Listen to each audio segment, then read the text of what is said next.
Hello students, welcome to the Python programming. Today we will learn what do you mean by user-defined function and how to organize the Python course using functions. User-defined functions, so that means the functions by the user. Okay, we have the categories in that. Parameterized function. Information can be passed to function as a parameter.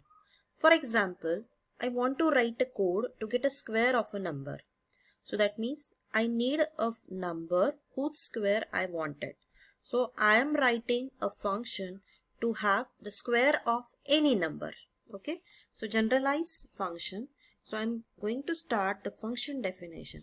So as I know that function definition start with def keyword, def, and the name of a function is a square and the parameter is x, colon. With indentation, I'm going to write the body of the function y is equal to x into x and simply print square is equal to y. So this is called as a function definition. As we know that the function is called or function performs its operation only when it is called. Now where we are going to call it? Let's see here. Now I am providing the number from the user. So num is equal to, with the help of an input function, int input enter number, and I want to call a function square for that number only. So it has to be square in a bracket the number num. So this num refers to this. So we are asking this number from the user. So let's execute this in a Colab. Let's have the same example in a Google Colab. Def square x. So this is a function definition. We have written the function definition to get a square of a number, and here we are entering a number. Now when this program is executed, first here no actual parameters are passed. So the first it will ask us to enter a number. Say 5, I am going to enter. Now enter. Now when the 5 is entered, it executes this instruction or this code, square num. Now the num value is now 5. So whenever the function is called, the control is transferred to the function definition. It will come over here. Now it will evaluate the square of x, that means num. So now in this case x is 5. So y is evaluated as y is equal to x into x, that is 5 into 5. And now print square is equal to 25, that is nothing but the value stored in a y. So when it executes the last statement or when the function definition terminates, automatically the value will be returned to the function call. So hence the result is square is equal to 25. Got it?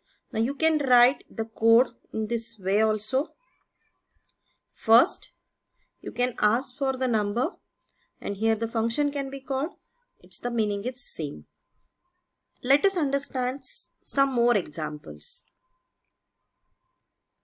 Function returning the values. How the function returns the values.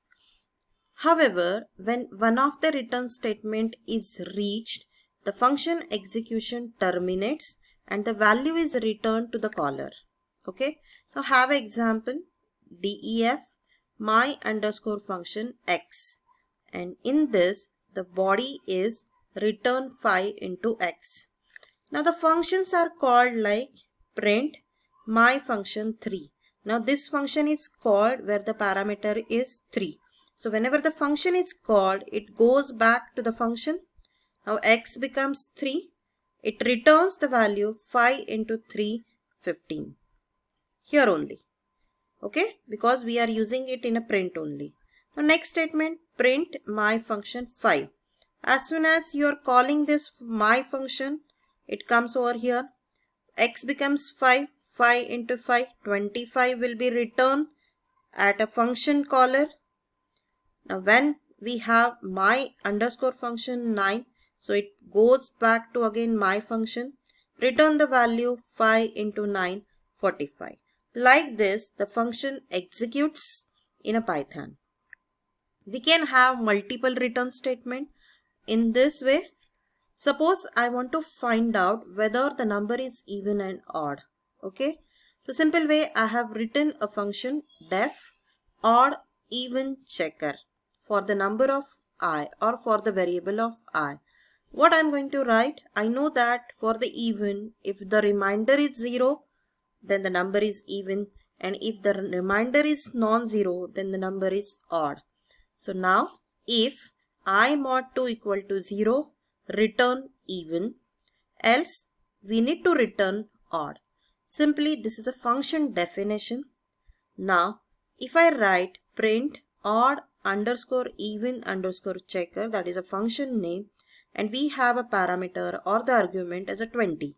So 20, so this is a function call.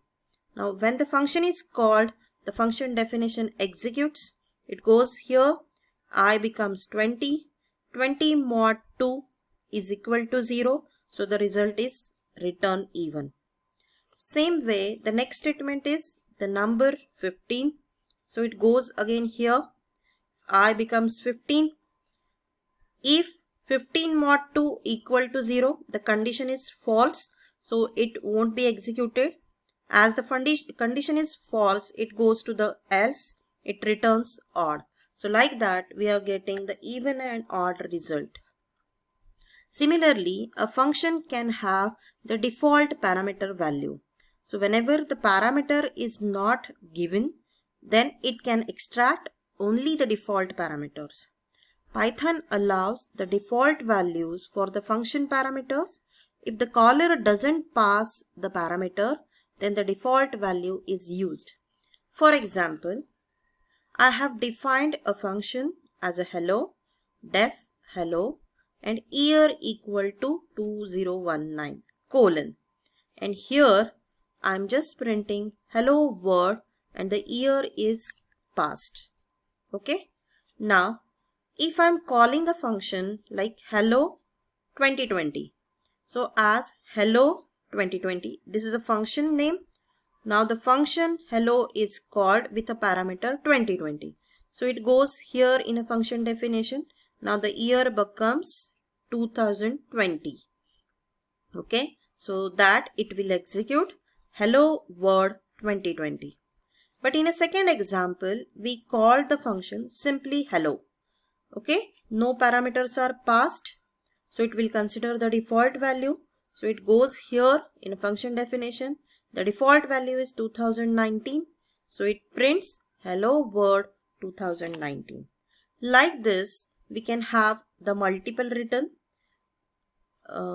One example is given to find out the addition and average.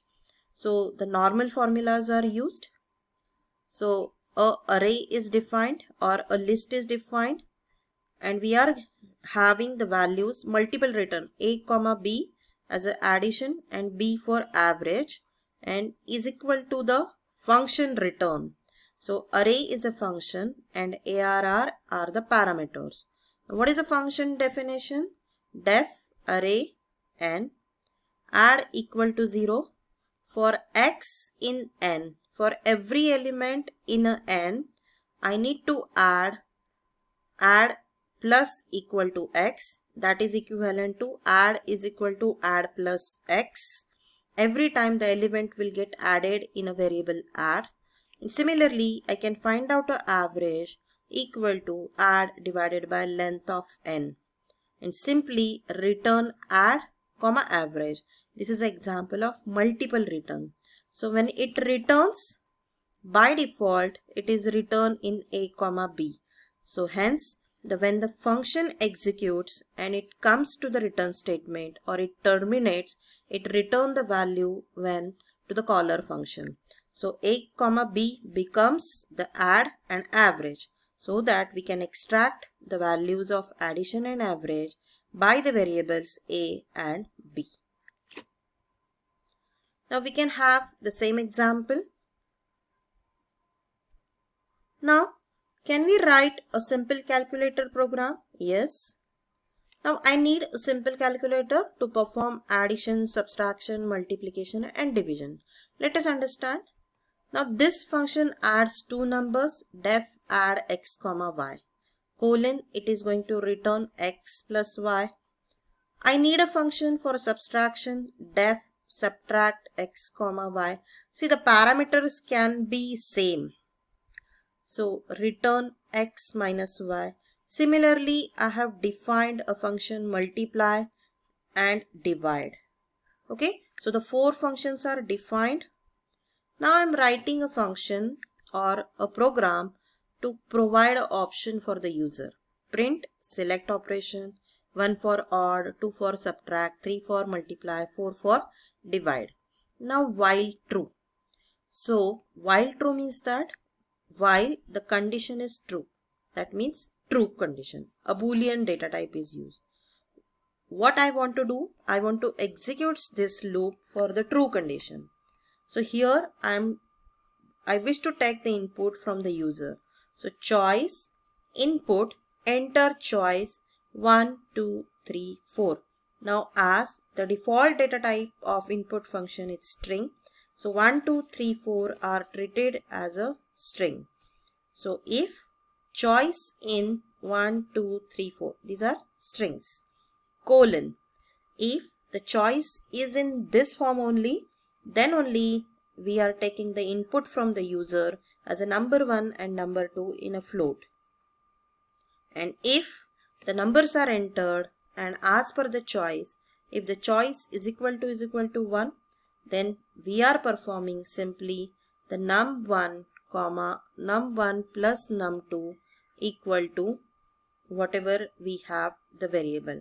So that means num1, whatever the entered value, we are performing the addition and is equal to the function is called. So whenever this function is called, num1 and num2 are passed into this function and the add function is executes and return that value here only. Like that we can do subtraction, multiplication and division. And here we are writing the break. So break means what? Whenever the break is introduced, the execution is stopped and it will go back at the start of the code. So else it is invalid input. So see the operation. Select operation, 1 for add, the choices are given. Suppose I entered 3, then the first number. See why the input is in string, because we have provided the input function with the default data type. So enter the first number 25, second is 5. So we are having the multiplication of 25 and 5 in terms of float. So the answer is 125. So I hope you understand this. Now what are the advantages of Python functions? Code reusability, because we can call the same function multiple times. Modular code, since we can define different functions for different tasks. It improves maintainability of the code and abstraction, as the caller doesn't need to know the function implementation. So these are the how effectively the functions can be used in Python programming. Thank you.